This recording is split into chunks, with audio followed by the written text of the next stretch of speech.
For this, all we needed was a cord, which was free. You can buy them like $1 at Goodwill. A light bulb.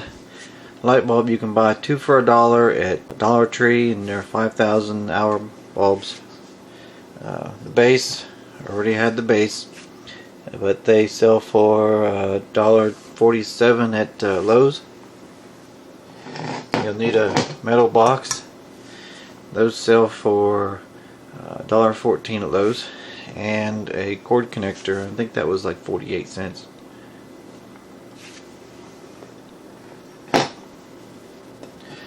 Now that is a 100-watt light bulb, so it is a 100-watt heater.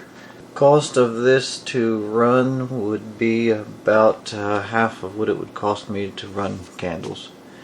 If I needed it for emergency power, you can always add a solar panel, and it will take up much less space than candles will.